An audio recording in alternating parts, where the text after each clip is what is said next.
Hello friends, स्वागत है आपका हमारा यूट्यूब चैनल स्टोनो नॉलेज पे। दोस्तों, आज के इस वीडियो पे हम बात करेंगे 100 वर्ड प्रति मिनट हिंदी डिक्टेशन संख्या 13 के बारे में, जो कि दोस्तों सभी स्टोनोग्राफर एग्ज़ाम के लिए बेहद महत्वपूर्ण है।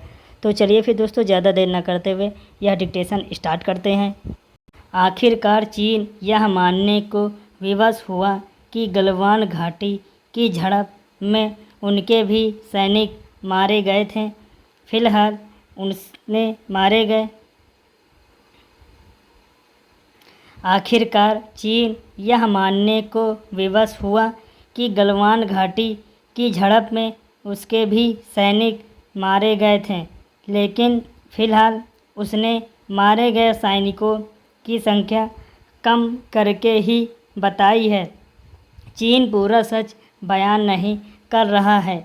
इस संदेह का एक कारण तो यह है कि अन्य स्रोतों से मारे गए चीनी सैनिकों की संख्या 45 से लेकर 70 तक बताई जा रही है, और दूसरा यह कि इस खूनी झड़प के बाद चीनी सेना को अपनी हताहत सैनिकों को ले जाने के लिए कई वाहनों का इंतजाम करना पड़ा था।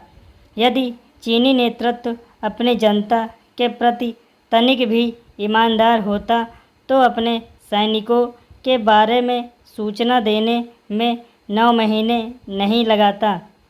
साफ है कि शर्मिंदगी से बचने के लिए चीन ने सच का सामना करने से तो इनकार किया, चूँकि यह उसकी पुरानी आदत है। इसलिए उसकी बातों का एक सीमा से अधिक भरोसा नहीं किया जा सकता। लेकिन उसकी स्वीकारोक्ति के बाद भारत में उन लोगों को आवश्यक शर्मिंदा होना चाहिए जो यह मानने को तैयार नहीं थे कि गलवान के चीनी सैनिकों को कोई नुकसान हुआ। ये ऐसे अंध विरोधी थे जो भारत से ज़्यादा चीन के दावों पर भरोसा कर रहे थे। वास्तव में इसी अंध विरोध के कारण ऐसे लोगों यह स्वीकार करने में भी आनाकानी कर रहे हैं कि पैंगोंग झील से पीछे हटता चीन की शिकस्त का परिचायक है पैराग्राफ। इससे पहले चीन इस तरह पीछे हटने के लिए कभी नहीं तैयार हुआ। इस बार वह मजबूर हुआ तो भारतीय सेना के मजबूत इरादे और भारतीय नेतृत्व की दृढ़ता के कारण, जो इसकी सराहना करने में शर्म संकोच कर रहे हैं। वे एक तरह से भारतीय सेना के शौर्य की अनदेखी ही कर रहे हैं। चीन ने गलवान की झड़प में अपने सैनिकों के मारे जाने की बात एक ऐसे समय स्वीकार की जब पोंगैंग इलाके में सैन्य वापसी का काम पूरा हो गया और दोनों देशों के सैन्य अफसरों के बीच सीमा विवाद को लेकर अगले दौर की बातचीत होनी है।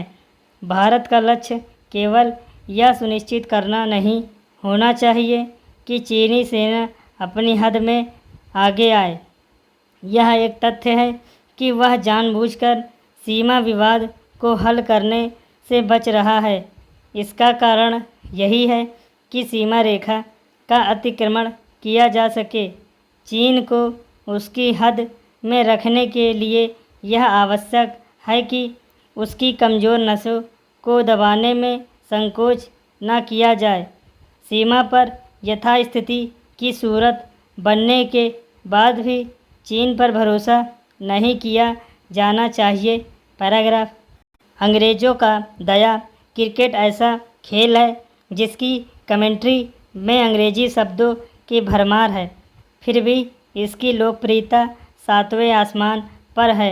गुरुवार को वाराणसी के संपूर्णानंद विश्वविद्यालय में यही क्रिकेट कुछ ऐसे अनूठे अंदाज में खेला गया कि देखने वाले भी तृप्त हो उठे। शास्त्र पुराण में रमने वाली त्रिपंडुधारी बटुक धोती कुर्ता पहने चौके छक्के जड़ रहे थे। खेल की कमेंट्री हो या बटुकों के बीच संवाद, सब कुछ संस्कृत में हुआ। इस परंपरा की नींव वाराणसी के ही शास्त्रार्थ महाविश्वविद्यालय ने यही कोई दशक भर पहले रखी थी। कॉलेज की स्थापना दिवस पर पहले दोस्ताना मैच होता था, फिर देवभाषा संस्कृति की ओर ध्यान खींचने के लिए 4 बरस पहले नया खाका खींचा। 2 आचार्यों ने खेल की अंग्रेजी शब्दावली को संस्कृत में ढालने का दुरूह कार्य किया। संस्कृत में कमेंट्री ने सबको मोहित किया। आज यह सिर्फ खेल प्रतियोगिता भर नहीं, बल्कि देवभाषा की बढ़ती ग्रहता की जीवंत कहानी है। यहाँ कितनी ही टीमें मैदान में खेलें, एक तरफा जीत तो संस्कृत भाषा की ही होती है। वैसे देवभाषा की महत्ता का अद्भुत बखान सुषमा स्वराज ने श्री चंद्रशेखरंद सरस्वती राष्ट्रीय एमिनेंस अवार्ड ग्रहण करते वक्त किया था। कहा था, दुनिया में जब टॉकिंग कंप्यूटर की बात हुई थी तो प्रश्न उठा था, कौन सी भाषा चुनी जाए। भाषा ऐसी हो जो व्याकरण की दृष्टि में वैज्ञानिक हो और ध्वनि की दृष्टि से भी गर्व में माथा ऊंचा करके कह सकती हूँ कि जिसे कंप्यूटर की भाषा में उपयुक्त पाया गया वह संस्कृत है। मुख्यमंत्री योगी भी कह चुके हैं कि जहाँ विज्ञान का अंत होता है वहीं से संस्कृत शुरू हुई है। हमें दिन प्रतिदिन के जीवन में इसका प्रयोग ना करके संस्कृत को कमज़ोर कर दिया है। योगी सरकार ने भाषाई समृद्धि के लिए संस्कृत में प्रचार प्रसार सामग्री जारी करानी शुरू कर दी है। यही नहीं, संस्कृत शिक्षा निदेशालय बनाने और प्राथमिक और माध्यमिक स्कूलों के शिक्षकों को संस्कृत भाषा से परिचित कराने के लिए 600 प्रशिक्षकों की तैनाती जैसे निर्णय भी लिए हैं। संस्कृत का जैसे ही रोजी रोटी रोजगार से सीधा रिश्ता बनेगा, लोक व्यवहार में भी उसकी स्वीकारोक्ति स्वमेव निस्तारण पाने लगेगी। दोस्तों, अगर आपको हमारी वीडियो अच्छी लगी हो तो लाइक करिए और वीडियो को शेयर करिए ताकि लोग ज़्यादा से ज़्यादा हमारी यह वीडियो देख सकें, और चैनल को सब्सक्राइब करना बिल्कुल भी मत भूलिएगा।